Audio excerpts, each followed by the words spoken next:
Tom Costello reporting. I love these generational stories that just continue to have so much intrigue. Yeah. Yes. And so many younger people now interested in getting answers.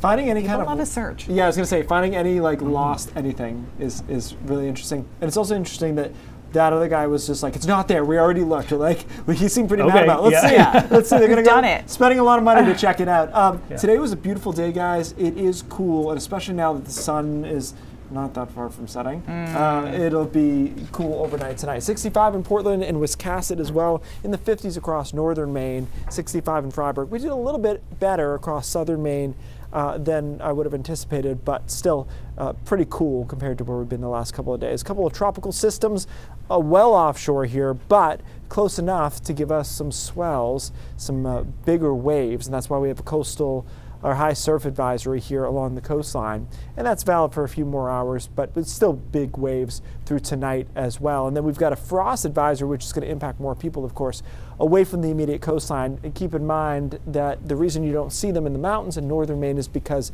growing season has ended there. They've already had their frost or freeze, and so they don't issue these after that. Otherwise, you'd be issuing them all fall and all winter, right? Overnight tonight will be in the upper 30s to around 40 along the coastline, mid 30s or so inland, and then into the mountains will be in the 20s, and it'll be in the 20s across northern Maine as well. I think tomorrow is similar temperature-wise, but maybe plays as a little bit warmer as the wind settles down, and it's also more consistently sunny throughout the day, so that makes it feel a little bit nicer.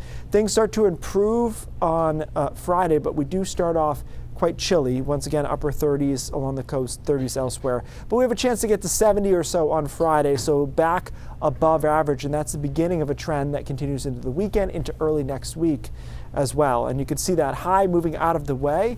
Warm sector starts building in Friday, but we're in the warm sector Saturday, Sunday, Monday, Tuesday. And so we have several days to get into the upper 70s to low 80s. The exact numbers are going to be what we're trying to nail down, but I would argue, I'm not sure it matters that much. It's certainly quite mild straight through here, Sunday through Tuesday. And there will be spots that see some 82, 83 degree readings in there. And then Wednesday's our last somewhat mild day. Front comes through on Wednesday afternoon. That's our next chance of rain. And I think after that front comes through, we have quite an extended period where it is not nearly this warm. So enjoy it if you like it, because I think we could shut it down for a while on the end of this 7-day forecast. Until then, though, mild, sunny.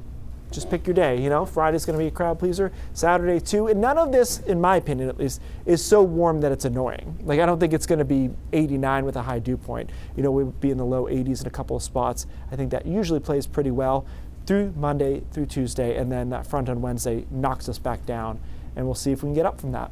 Sometimes you can, sometimes you can't. It varies. Yeah. All right, Keith, thank you.